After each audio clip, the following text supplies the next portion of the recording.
Hi, my name is Kelly Flynn, and I will be answering the first round interview questions for the summer 2022 practicum at Inova Children's Hospital.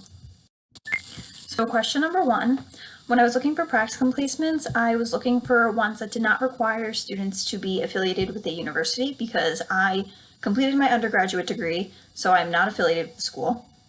And I was very interested to find in Inova that there are many different units that I could potentially be observing a child life specialist on, for example, the emergency department or inpatient or outpatient units. And I think that being able to have that variety is very important because a child life specialist is going to prep and assess patients in different ways depending on if their age or their upcoming procedures or what their diagnosis is.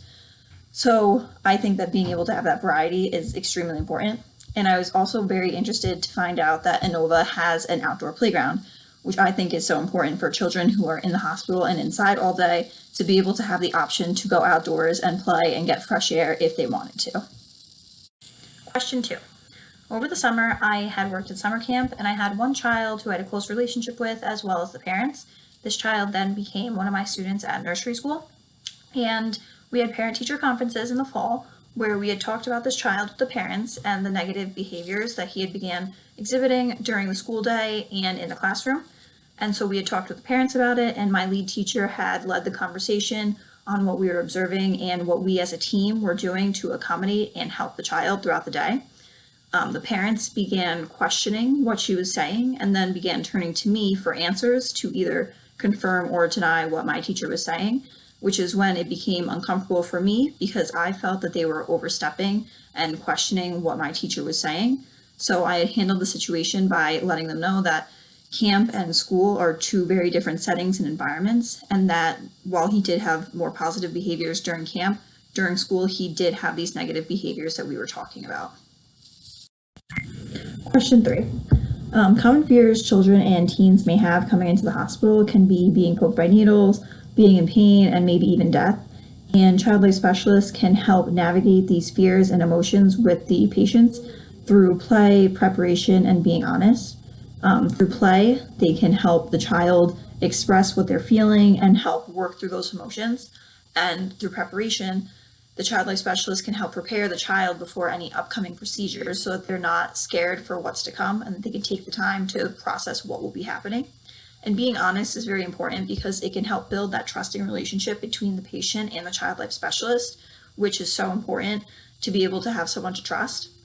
And for teens in particular, their fear could be related to their body image and any changes that can come to their body. And a child life specialist can help through different activities to promote body positivity, as well as giving them time to prepare for any changes that they know will be coming. Question 4. Child life can help children in the hospital cope with the stress and anxiety of being in the hospital or healthcare experience. And this is important because children constantly being in fear or being stressed because of their new place at the hospital is not healthy for them emotionally and could deter their emotional development.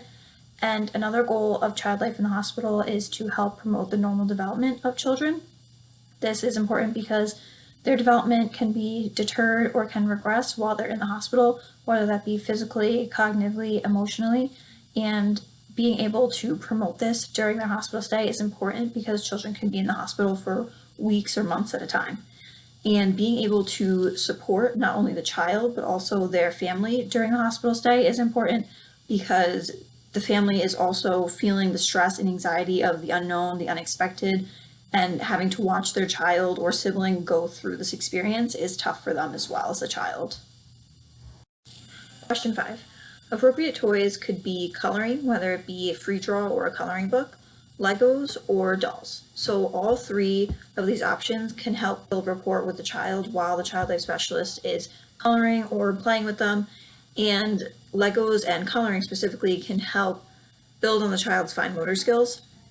And they can also be used as a distraction for the child. So if they are feeling anxious or fearful, having just been admitted to the hospital, playing these activities with a child life specialist can help calm them down and reduce these feelings. And the use of the dolls can help the child be more fluid when they're talking with the child life specialist because, for example, the child can be saying that the doll is feeling fearful or being scared. And the child life specialist can then translate that into the child is feeling this way, because most likely what the child says the doll is feeling is also what they are feeling as well. Question 6. Child life is all about helping children understand what is going on in a developmentally appropriate way. When children come to the hospital, they may be diagnosed and have upcoming procedures, and they might not understand why they're in the hospital or what is happening. So child life specialists are there to help explain these things to the child in a way that they will understand. Child life uses play to help familiarize a child with their environment and to help the child become more expressive when they are in the hospital. This is beneficial to them and their development, as well as building positive coping skills. Child life is also there not just for the child, but also for the family.